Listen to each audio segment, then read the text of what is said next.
Hello.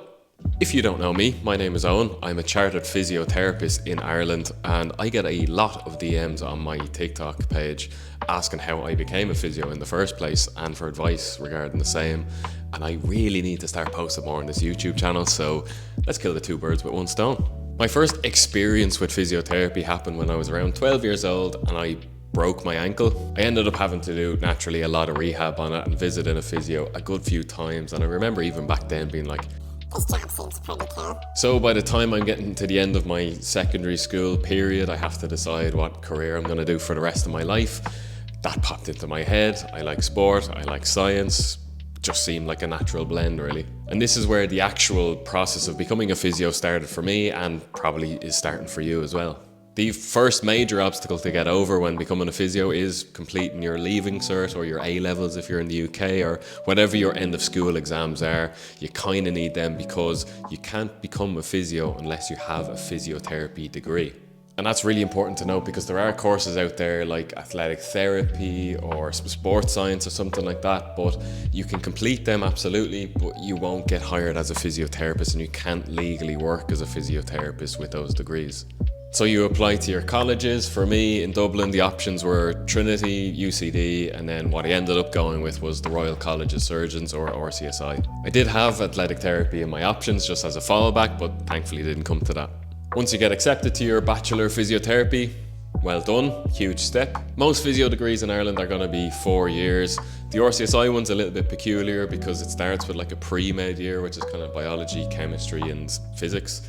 And then the rest of the 3 years is your physiotherapy degree.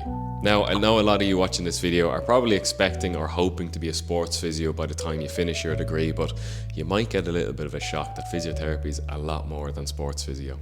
For us, especially in RCSI, the sports modules were maybe 6 lectures in the very last semester of final year. So yeah, don't go in expecting to be working with rugby teams or even mentioning ACLs all that much. There's 3 main physio disciplines that you spend a lot of time learning about. There's musculoskeletal, neurological and respiratory. You can think of them as the broad things that you need to have nailed down really, and then sports physio is more of a specialization at the very end. We did 7 placements altogether across the country in different hospitals. Mine was during COVID, so I'm still traumatized. Placements were, for me, personally, some of the grimmest weeks of my life, to be honest. Our degree was more like school, to be honest. There's a lot of lectures, a lot of theory to learn, a lot of practicals to learn, and also the placement as well and the work that that brings. So you can easily get quite bogged down in a physio degree. So my advice would be to not get bogged down, but keep your head down really. Don't get discouraged, work hard, because when you graduate, it does get an awful lot better. How about a change of camera angles? Yeah, keep you engaged. So now you're qualified, you've completed your physiotherapy degree. Congratulations again. But you can't just jump straight into a physiotherapy degree. No, we have laws and bureaucracy. It's great. Next thing you need to do is get registered with a regulatory body. Ours is called CORU, and their job is basically to make sure that the physiotherapists working as physiotherapists aren't complete psychopaths. They're there essentially for the patient's protection. Another organisation that's again quite nice to be a member of is the Irish Society of Chartered Physiotherapists, the ISCP. Again, you'll have a different one in your country, I'm sure. In Ireland anyway, you can't call yourself a chartered physiotherapist unless you're a member of this society, and the society does come with benefits in itself as well. You get access to some learning softwares and you get discounts on stuff like insurance, which, surprise, surprise, you need insurance to work as a physio as well. Naturally, this is there because if you mess someone up, they could probably sue you. I've never heard of it happening, but it is nice to have that as a backup. And most workplaces require you to have it.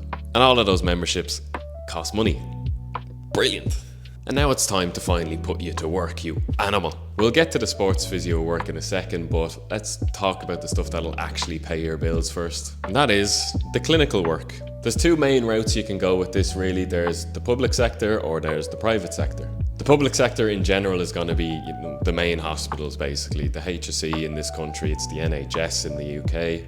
You start off kind of doing your rotations, which is just rotating through the different disciplines in physiotherapy. It's very hospital-based naturally. Generally seen as a bit more of a stable option than private sector. There's a pay scale, you get a HSE pension at the end of it, which sounds pretty nice. Personally, I hated working in hospitals. I never really wanted to work in a hospital, so I went to the private sector. I work in a private practice in Bayside in Dublin, and it's great. I love it. It's very much like that kind of more traditional physio that you might think of when you think of physiotherapy. The clinical setting is probably where you're going to spend the majority of your working time, and probably where the most of your income is going to come from as well. Sports physio, most people start doing it on the side as well. How I got involved with it was there's a WhatsApp group, simple as. There's a few WhatsApp groups. I know there's one specific to Dublin and Cork and Ireland and a few others as well. And to be honest, you kind of just have to know someone who's in the WhatsApp group and get invited to it, which you will get. You'll have classmates, you'll have workmates, and you're guaranteed someone is going to be in one of those groups. People will be sending in matches that need cover, and we had a lecturer in college from the old Connacht Rugby Physio who had some great advice with approaching the whole thing, and it was basically just say yes to everything you can. It really is the kind of thing where the more you do, the better you get at it. I remember my first game, and to be honest, did not go very well. But you take it as a learning experience, and then you just go again. And that saying yes approach led to me eventually working with the FAI and an AIL team, an All-Ireland rugby team, which was pretty cool. There are some great resources out there to learn more specifically about sports physio. A free one is the FIFA Medical Network. It's a diploma, tells you everything really you need to know. I did another one in person called the Safe Rugby course, so if you need a little extra help, those are there. What I would say about sports physio is that it's not really all it's cracked up to be, and it's definitely not as glamorous as you think it might be. It can be pretty grueling at times. Sometimes you're going straight from your clinical work into a training session. You're giving massages and taping and proper donkey work. That can be a couple of nights a week, and then on the weekends you have your matches, which you're only really getting paid for the 80 or 90 minutes, but there's so much more around the game that you have to work as well. There's the tapings, the warm-ups, and then all the aftercare after the match as well. And if it's an away game, especially with that All-Ireland team, we'd be travelling across the country, and you're spending an awful lot of time working. Personally, I don't really think the pay reflects the amount of work that you do, but if you're someone that really enjoys that team atmosphere and working in sport in general, then it's great.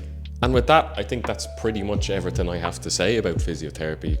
What happens to me next, I have no idea, but I'm looking forward to it. Don't forget to like and subscribe. Plan on making a few more videos, and best of luck with your physiotherapy journey. Take care.